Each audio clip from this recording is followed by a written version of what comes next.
¿Qué tal? Silvia, ¿cómo va? Muy bien. ¿Qué título, no? Amor, locura ¿Qué título? y violencia. ¿Tiene lugar dentro del capitalismo que vivimos el amor? ¿O qué lugar tiene? Sí. Las dificultades en relación a las relaciones amorosas van en aumento y tiene mucho que ver con que el capitalismo, de acuerdo a Lacan, rechaza el amor. ¿En qué sentido se rechaza el amor? En la medida en que los otros quedan equiparados a valores de cambio, como los objetos. Como una mercancía. Claro, como lo describía Marx perfectamente. Entonces, digamos, cuando el otro es reducido en valor de cambio, a lo que conviene, a lo que vale en el mercado, ahí está el rechazo del amor, ¿no? Teniendo en cuenta lo que decía Borges de manera tan maravillosa, uno está enamorado cuando se da cuenta de que esa persona es única, es decir, que su valor no está dado por el valor del mercado, ¿no? No está dado por el dinero, no está dado por la posición, sino que hay algo único, singular en ese ser.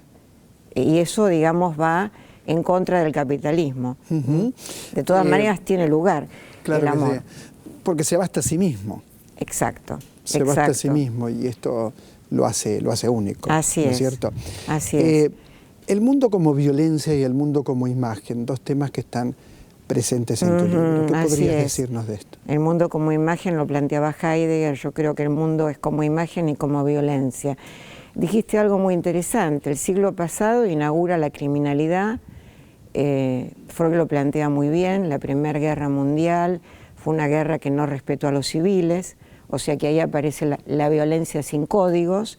Y nos encontramos en este siglo con una violencia que se expande por doquier y que parece que el mundo mismo tuviera, digamos, la dimensión de la violencia. De ahí la paranoia, ¿no? Estas cuestiones que también aparecen en la vida cotidiana.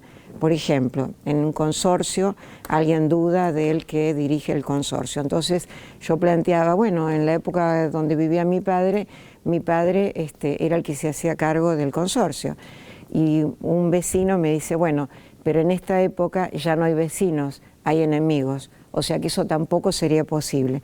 Es decir, que el otro aparece siempre como un potencial enemigo, aunque no lo sea. Es decir, que la visión del mundo es una visión violenta, una visión paranoica. De todas maneras, creo que hay distintos tipos de violencias, ¿no?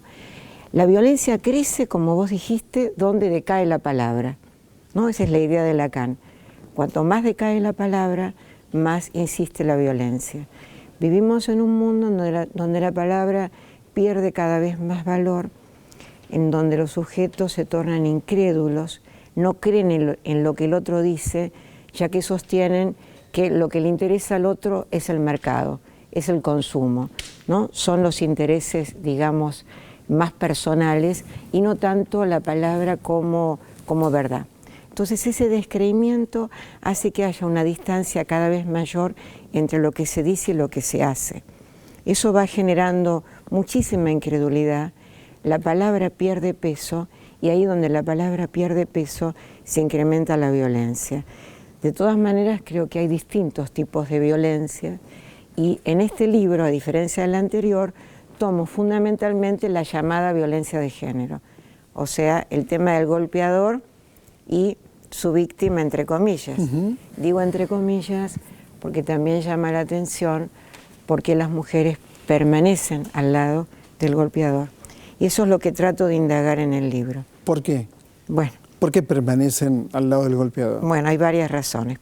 Una, se ha visto, por ejemplo, como ejemplo, en España, donde la violencia llamada de género ha crecido muchísimo, se cuenta la experiencia de que, bueno, hay protección legal, a diferencia de otros momentos, las víctimas estaban bajo protección legal, pero sin embargo se escapaban y volvían otra vez con el golpeador. Aquí hubo un caso de una gemela que la hermana la mató un señor y la gemela se casa con el señor. Bueno, pienso que hay distintos factores, pero uno creo que tiene que ver con que para el golpeador esa mujer es nombrada como única. Digamos, hay como una fascinación, como algo del orden de la hipnosis, que hace que esa mujer permanezca al lado del golpeador, que la nombra como única, ¿no? Como única en los golpes, como única en el amor, ¿no? En un mundo donde van desapareciendo las singularidades, ¿no? En un mundo donde para todos, todos digamos ligados al mercado, todos con ese valor de cambio en un punto, y donde van desapareciendo las singularidades, muchas mujeres encuentran en el ser única un reemplazo, un sustituto de la singularidad, de una manera patológica, por supuesto. También hay que indagar el tema de la culpa. Hay un capítulo que empieza con una frase de un psicoanalista que ha estado aquí, que es Ernesto Sinatra, que dice: identificaciones líquidas, adicciones fuertes. Me encanta eso.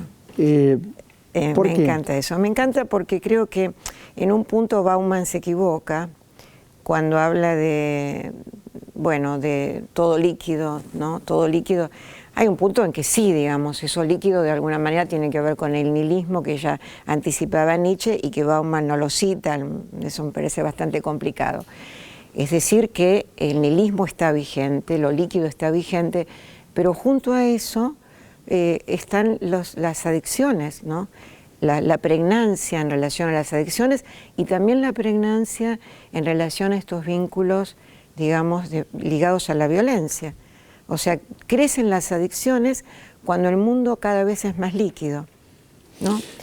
Vos fíjate el desastre que ocurrió recientemente en una discoteca. Así es. Donde uno podría leerlo también desde la miserabilidad de cierto sistema que vendía una botella de agua a 100 pesos. Por ejemplo, sabiendo que el agua era fundamental para contrarrestar aquello que estaba ocurriendo, ¿no es cierto? El capital vale más que la vida, sí. Pero vos en el libro hablás de cosas que quienes tenemos hijos o los hijos pasaron una etapa que, por ejemplo, la previa, cuando decía la previa es inocente, y vos planteás cómo la previa significa prepararse para. ¿Te acordás de Sí, claro, ese por capítulo? supuesto, por supuesto. La previa, ¿no? Me decía un paciente, hay que ir entonado, ¿no? ¿Para qué? Para abordar a una chica, por ejemplo, ¿no? Entonces pienso que la previa obligada, digamos, para poder conquistar a una mujer, tiene que ver con la decadencia del verso amoroso, ¿no? O sea, por ejemplo, Dolina dice algo que me encantó siempre, ¿no? Dolina dice, estudié filosofía, escribí para poder levantarme minas. Digamos, como que el hombre, digamos, tiene algunos recursos, aún el verso es un recurso para abordar a las mujeres. Creo que la previa, o sea, la necesidad de alcohol, habla de la falta de recursos. Habla de la falta de recursos simbólicos para dirigirse al otro sexo. O sea, habla de una inhibición. Las fiestas electrónicas creo que tienen otro sesgo, distinto al de la previa para abordar al otro sexo. Las fiestas electrónicas creo que hablan de la tecnología y del cuerpo como máquina, ¿no? El cuerpo eléctrico, que creo que tiene tanta vigencia hoy en día. Fíjate que antes se nombraba los cuerpos de acuerdo a la cuestión pulsional como animales, es un tigre, es una bestia. Ahora sigue eso, pero también, insisto, es una máquina. Es una máquina, ponete las pilas, baja un cambio, ¿no? Es decir, que la tecnología incide en los cuerpos y creo que en las fiestas electrónicas el uso de drogas equivale a la identificación con un cuerpo eléctrico, ¿no?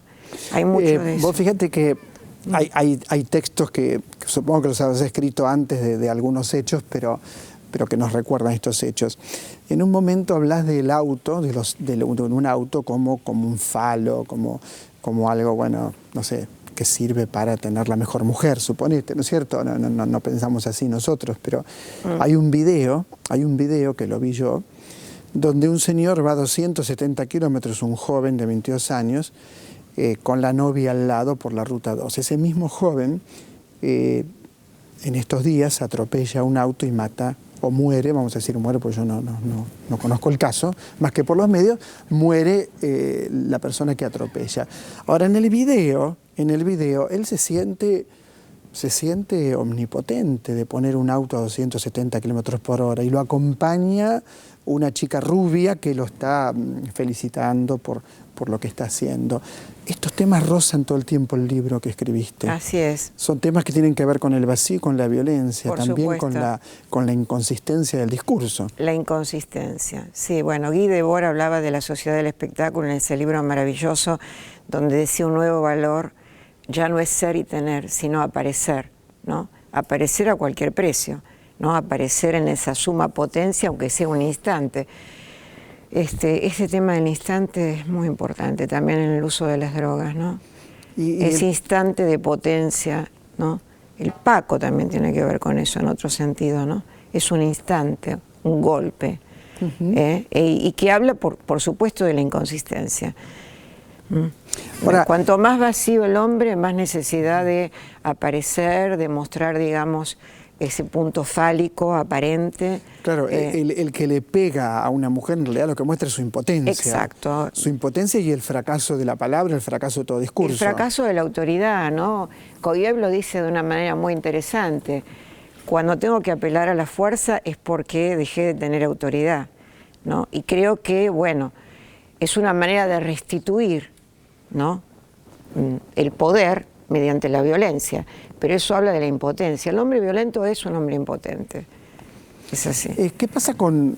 Yo hablaba recién en la introducción del programa del hablar para no decir, hablaba del ruido.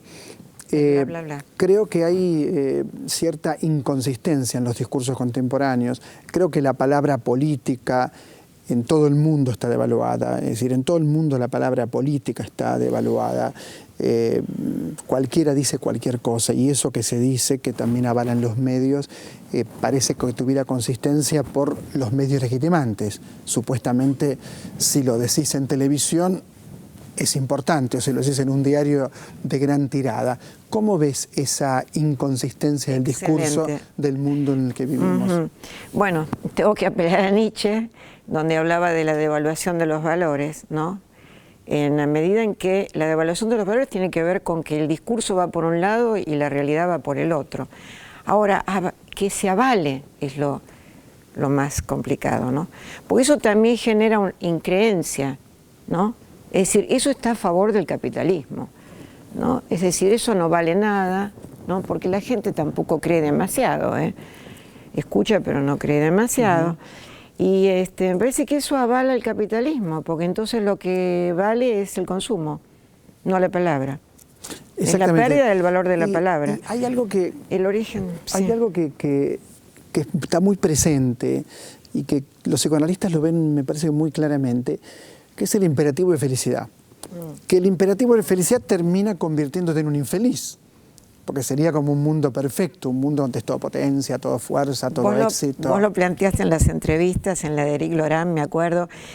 Ese imperativo atenta contra las relaciones, es decir, esa sería una diferencia que tendría con Bauman, ¿no? En el sentido, no invalidando lo de Bauman de ninguna manera, pero creo que las parejas duran poco, no solo por lo que él plantea de la falta de compromiso, está bien eso, pero duran poco por los imperativos. El imperativo de gozar permanentemente hace que no se tolere ningún tipo de deflación de parte del otro, ninguna frustración, ¿no? Es decir, debo gozar todo el tiempo. Entonces, si el otro no me lo permite o el otro no me brinda eso, lo dejo, lo desecho. También es el drama... Ya fue. También es el drama del sujeto moderno de sentirse siempre con el riesgo de ser descartado. Pero creo que ese imperativo atenta, ¿no? Y está al servicio del capitalismo, por supuesto. Estupendo. Amor, locura y violencia en el siglo XXI de Silvia Ons, un libro que nos ayuda a comprender el mundo. Muchas gracias. Bueno, Silvia. gracias a vos, Osvaldo. Muchas gracias.